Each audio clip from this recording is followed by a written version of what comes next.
Shin ka samu matsala da fejinka na dakatar da biyanka da ake yi? Ko kuma ta yaya za a yi ka samu damar biya a Facebook ɗinka? So da yawa mutane kan yi min irin waɗannan tambayoyi, Isa ta yaya zan iya gyara fejina? Na cike ƙa'idoji amma kuma an kasa samun damar biya na, ko kuma ana cikin biya na an dakatar da biyan nawa. A wannan bidiyon na tattara muku wasu abubuwa muhimmai da ya kamata ku sani kafin ku ci gaba. So da yawa nakan samu saƙonni a WhatsApp da ke nuna, Isa a karɓi fejina a gyara mishi kaza kaza. A zahiri ba zan iya gyara wa kowa fejinsa ba, kaɗai zan iya taimaka maka da wasu shawarwari da ya kamata ka yi domin ka ga ka gyara damar samun kuɗinka. Zan iya ce muku akwai abubuwa da dama da mutane ke yi waɗanda ba daidai ba. Kusan kuma Facebook, kusan kowane tsari na amsa ko wasu ayyukan su automatic ne. A taƙaice AI ne ko kuma wasu injina ke baku rahotanni ko saƙonni. Idan ka samu matsala da fejinka, dakatarwa ko kuma ƙin baka wata dama ta monetization, mafi aksari automatic ne. A taƙaice komai ke yin kansa. Ko da ka tuntuɓi sashin tallafi na Facebook, za su ce maka tsarin ne a haka. To, a wannan bidiyon akwai wasu shawarwari guda biyu da zan iya baka idan har ka gabu da matsalar dakatarwa na monetization tool ɗinka. Abu na farko da za ka iya yi domin ka fara gane a ina matsalar take. Mafi aksari a irin waɗannan lokutan, mutane kan zaka ga suna samun kuɗi amma daga baya sai ka ga sun zo sun dakatar. Amma me za ka yi idan ka samu irin wannan matsalar? Abu na farko shine ka fara kallon fejin naka, sannan kuma ka yi IFL. Akwai IFL ɗin da ake yi a Face wanda zai baka dama ka tura wa Facebook complain game da dakatar da monetization tools ɗinka. Sai dai wakan yakan ɗauki tsayin satuttuka ko watanni ma kafin ka samu reply daga Facebook a ƙiƙanin abin da ya saka aka dakatar da tools ɗin monetization ɗinka. Sai mutum ya same ka a WhatsApp, Isa na yi posting, ba zai yi in ci gaba da posting a Facebook ba saboda ba na samun kuɗi. Da ina samu kuma yanzu ba na samu. Abin da ke faruwa shine Facebook ba zai taɓa gaya maka haƙiƙanin content ɗin da ya jawo maka wannan violation ɗin ba. Sai dai kaɗai za su yi restriction ɗin ne. Wasu lokutan wasu fejikan za ka samu kwanaki 2 ko 3 ko 4 baya wannan content ɗin da suka ɗora 'yan kwanakin shine ya ba su wannan matsalar.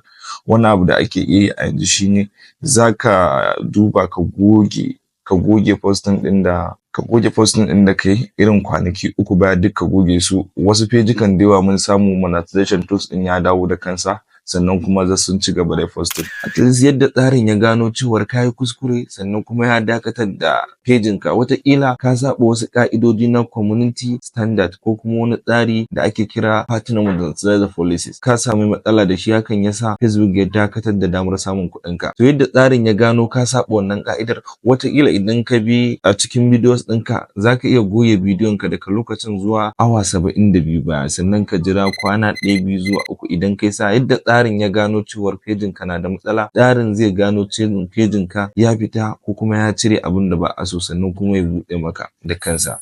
Sai dai a irin waɗannan lokutan wani kan gina fejinsa ne akan aikata laifi. Wataƙila ka daɗe kana ɗora wasu bidiyoyin da basu dace ba, Facebook bai gane ba sai daga baya sannan ya gane cewar wannan fejin gabaki ɗaya bai cancanci damar samun kuɗi ba, sai ya dakatar da shi. A wasu lokutan kuma za ka ga dalilin da ya sa shi Facebook ya dakatar da tools ɗin monetization ɗinka zai zama irin limited original content. Wani abu ne da kamar idan ka ɗora bidiyonka a TikTok ko YouTube sannan kuma ka ƙara ɗora shi a Facebook, wannan yana sa Facebook ya dakatar da tsarin biya a Facebook ɗin. Wasu sukan ce, Isa ina ɗora original content a Facebook sannan kuma ina ɗora a YouTube. Ko da ka ce kana ɗora original content a Facebook kuma kana ɗora shi a YouTube, akwai limited original content wanda ya kamata a ce ka ware bidiyon Facebook daban, sannan kuma ka ware na TikTok shi ma daban. To exactly asalin abin da ya kamata ku yi shine tabbata ku bambance bidiyon da ke na Facebook da kuma bidiyon da za ku riƙa ɗorawa a YouTube ko kuma kafar sada zumunta. Wani abu kuma da ke iya janyowa dakatarwar shine kwafar bidiyo daga TikTok ko kuma ka sauke bidiyo ka zo ka rika ɗora shi a shafinka na Facebook. Wasu kuma zaka ga dalilin da yasa Facebook ya dakatar da damar samun kuɗin su shine sukan ɗora bidiyoyi da suka saba tsarukan community standard. Wataƙila kana aikata wasu laifuffuka wanda kai kanka baka sani ba, irin kamar kana yawan kalamai na cin zarafi ko kuma ɗora bidiyoyin batsa ko kana ɗora bidiyon tayar da hankali na hatsari ko kuma yanayin jini da waye. Zaka iya samun restriction tun a baya, amma wataƙila idan tsarin bai gano cewar gashi kana aikata laifuffukan ba sai daga baya sannan ya gano, wannan zai iya saka a dakatar da pejinka daga damar samun kuɗi.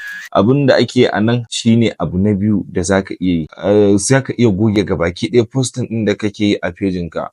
Za su ce mutane, Isa ta yaya zan goge wajen videos da yawa da na ɗora a pejina? To ya zama dole ne, idan har baka gogewar ba lallai ka ƙara samun damar gayyata ba ta zuwa fatan monetization. Shine hikimar cewa ka goge dukkanin bidiyon bayan ka fita daga tsarin, sannan zaka zo da kai da swimming ka ci gaba da posting sannan za ka samu ƙarin dama da za a gayyace ka, amma baya nufin cewar ka ci gaba da aikata laifuffuka kuma tsarin da ya saba dokokin nasu a gida. Ina da aka buɗe maka koda daga farko ko kuma ka goge bidiyon ɗin, ko da an samu damar dawo da monetization ɗinka, dole sai ka bi dokoki da ƙa'idodi sannan zaka ci gaba da samun kuɗi a pejinka. Bayan ka goge dukkanin posting ɗinka sannan ka dawo ka ci gaba. Ba zan iya cewa ka dakatar da yin aiki a page ɗinka ba. Dalili, wasu sukan sare ne, da ina samun kuɗi ta ya za a iya aiki na wata ɗaya wata biyu ba tare da ina samun kuɗi a page ba.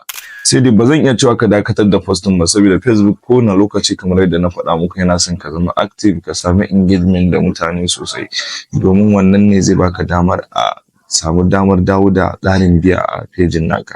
A zahiri, ko da ka yi magana ka yi contacting Meta, za su gaya maka cewar tsarin wata ƙungiyar su ta yi bincike game da pejinka, sannan kuma sun gano cewar baka cike ƙa'idodin samun kuɗi ba. Komai kusan a tsare yake, sannan kuma komai kusan yin kansa yake a Facebook. Kaɗan ne daga cikin wasu abubuwan wani agent ke yi. Idan har ka ji daɗin wannan bidiyo, ka taimaka da share domin wasu su amfana, su ma su ji daɗi su ma su